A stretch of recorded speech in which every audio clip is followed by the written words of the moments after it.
धृतराष्ट्र ने भोगा था अपने कर्मों का फल, जिस कारण उसकी जलकर मृत्यु हुई थी। दोस्तों, महाभारत युद्ध के सबसे बड़े खलनायक धृतराष्ट्र, जिन्होंने पुत्र मोह में पड़कर अपने ही समूचे वंश का नाश कर दिया। लेकिन क्या आप जानते हैं कि धृतराष्ट्र का जन्म से अंधा होना या उनकी जलकर मृत्यु होना स्वाभाविक नहीं था, बल्कि ये उनके पाप कर्मों का फल था। उन्होंने ऐसे 8 पाप किए थे जिनकी वजह से ही उन्हें यह सब कुछ झेलना पड़ा। तो आइए जानते हैं कि वे कौन से पाप कर्म थे जिसके कारण समूचे कौरव वंश का नाश हो गया और धृतराष्ट्र स्वयं जलकर मृत्यु को प्राप्त हुए। पहला पाप, गांधारी के साथ धोखा धृतराष्ट्र का पहला पाप कर्म था, क्योंकि गांधारी को विवाह के समय यह नहीं बताया गया कि धृतराष्ट्र जन्मांध हैं। भीष्म पितामह ने धृतराष्ट्र का विवाह गांधारी के साथ कर दिया और धृतराष्ट्र के जन्मांध होने का पता चलते ही पत्नी धर्म का पालन करते हुए गांधारी ने भी अपनी आंखों पर पट्टी बांध ली। दूसरा पाप, धृतराष्ट्र का दूसरा पाप गांधारी के परिवार को बंदी बनाकर मृत्यु समान कष्ट देना था।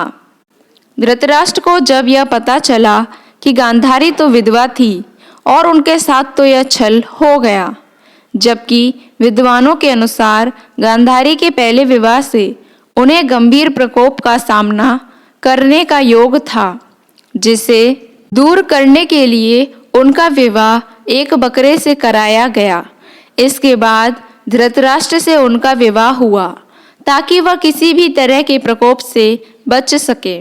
लेकिन धृतराष्ट्र ने इसका दोष गांधारी के पिता राजा सुबाल को देते हुए उन्हें और उनके पूरे परिवार को कारागार में डाल दिया। उन्हें कारागार में भोजन भी केवल एक व्यक्ति के पेट भरने का देते।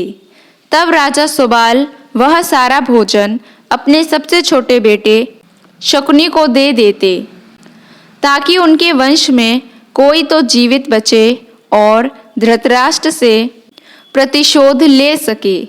तीसरा पाप, धृतराष्ट्र का तीसरा पाप दासी के साथ सहवास करना था। गांधारी के पुत्र, जिनको कौरव कहा गया, उनमें से एक भी कौरव वंशी नहीं थे। गांधारी ने महर्षि वेदव्यास से पुत्रवती होने का आशीर्वाद प्राप्त किया। तब उन्हें 2 वर्ष बाद 99 पुत्र और 1 पुत्री की प्राप्ति हुई।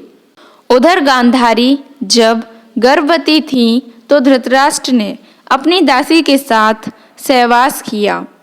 उनसे उन्हें 1 पुत्र की प्राप्ति हुई जिनका नाम युयुत्सु था। तब कौरवों की संख्या 99 से 100 हो गई। चौथा पाप, धृतराष्ट्र का चौथा पाप पांडवों के साथ किया गया अन्याय था। वह जानते थे कि पुत्र मोह में पड़कर वह पांडवों के साथ जो अधर्म कर रहे हैं वह उचित नहीं है, लेकिन उन्होंने फिर भी वही किया और सारे वंश का सर्वनाश कर दिया। महाभारत युद्ध रोकने के लिए महात्मा विदुर ने उन्हें कई बार समझाया और युद्ध के परिणामों के बारे में बताया, लेकिन सब कुछ जानते समझते हुए भी धृतराष्ट्र चुप ही रहे और केवल दुर्योधन और शकुनी की ही बात मानते रहे। पांचवा पाप, पांचवा और जघन्य पाप द्रौपदी चीरहरण के समय धृतराष्ट्र का चुप रहना। यह एक ऐसी घटना थी जिसने महाभारत युद्ध की नींव डाली। यह कहना बिल्कुल भी गलत नहीं था। द्रौपदी का चीरहरण एक ऐसी घटना थी जिसने प्रतिशोध की अग्नि को जन्म दिया और फिर उसका परिणाम इतिहास का सबसे बड़ा युद्ध महाभारत देखने को मिला। छठा पाप, धृतराष्ट्र का छठा पाप अपने भाई के बच्चों का हक छीनना भी था।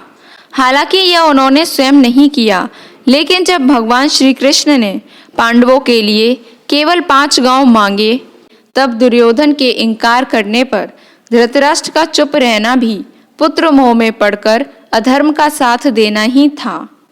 7वां पाप, भीम को मारने की इच्छा धृतराष्ट्र का 7वां पाप था।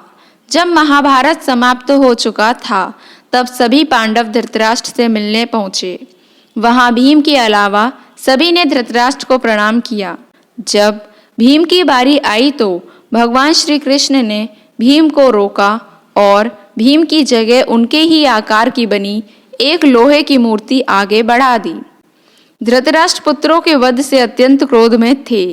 उन्होंने समझा कि उनके सामने भीम है, तो उन्होंने उसे कसकर पकड़ा और तोड़ दिया।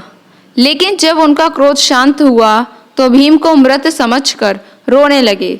उसी समय भगवान श्री कृष्ण ने उन्हें बताया कि वह उनके क्रोध की अग्नि को जानते थे, इसलिए भीम की जगह उनके आकार की मूर्ति आगे कर दी थी। इस तरह श्री कृष्ण जी ने भीम को धृतराष्ट्र के क्रोध से बचाया। 8वां पाप, 8वां पाप धृतराष्ट्र के पूर्व जन्म का था। उस समय वह अत्यंत निर्दयी राजा थे। एक दिन वह विहार पर निकले और देखा कि सरोवर में एक हंस अपने बच्चों के साथ विहार कर रहा है। तब उन्होंने अपने सैनिकों को आदेश दिया कि वह उस हंस की आंखें निकाल लें। सैनिकों ने वैसा ही किया। हंस की दुर्दशा और उसकी मौत के साथ ही उसके बच्चों की भी मौत हो गई। हंस ने भी मरते समय धृतराष्ट्र को शाप दिया कि जिस तरह उसे अपनी आंखें और पुत्र वियोग का कष्ट मिला, ठीक वैसा ही हश्र धृतराष्ट्र का भी होगा। तब ऐसे हुई थी धृतराष्ट्र की जलकर मृत्यु। महाभारत का युद्ध समाप्त हुए 15 वर्ष बीत गए थे। धृतराष्ट्र, कुंती, गांधारी और संजय वन चले गए। एक दिन धृतराष्ट्र गंगा में स्नान करने के लिए गए तो अचानक ही जंगल में आग लग गई।